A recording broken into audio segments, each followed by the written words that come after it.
Alors, je vous avais déjà fait une vidéo par rapport à la liberté d'expression où vous savez que CNews, enfin toutes les chaînes qui ne disent pas exactement la même chose que les autres chaînes de gauche, eh bien, l'ARCOM s'en préoccupe, mais c'est surtout là Monsieur Macron, c'est-à-dire l'Élysée. Écoutez ce que Pascal Praud y dit. Cette heure-ci, je rappelais qu'Emmanuel Macron envisageait un label pour les médias. C'est un fait. J'ajoutais que j'y voyais une tentation autoritaire. C'est un commentaire. Et j'argumentais.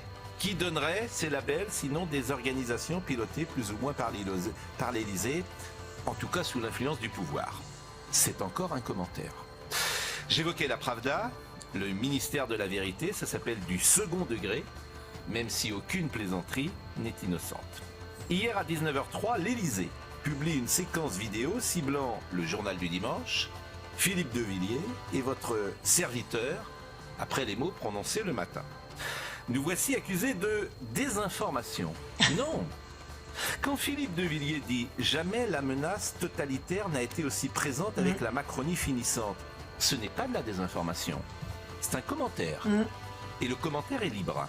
Et nous voici au cœur de la stratégie élyséenne, faire passer les commentaires pour de la désinformation.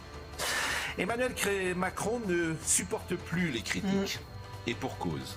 Sous sa présidence, la France apparaît ruinée, la diplomatie est affaiblie, l'insécurité a augmenté, l'immigration a explosé. L'école, la justice, l'hôpital traversent des crises sans précédent. Le climat général depuis la dissolution est délétère, dissolution qu'il a décidée comme un caprice, sans jamais reconnaître son erreur. D'où la volonté d'écrire une autre histoire.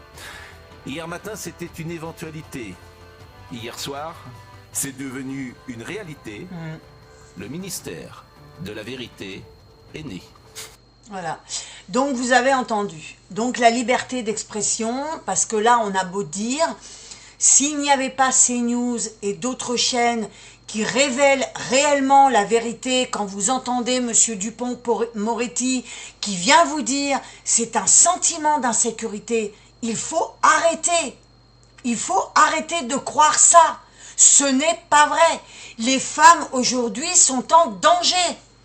Le pays est en danger. Et ce n'est pas un sentiment d'insécurité, c'est un fait de société aujourd'hui. Voilà ce que les politiques, depuis 40 ans, ont créé dans le pays.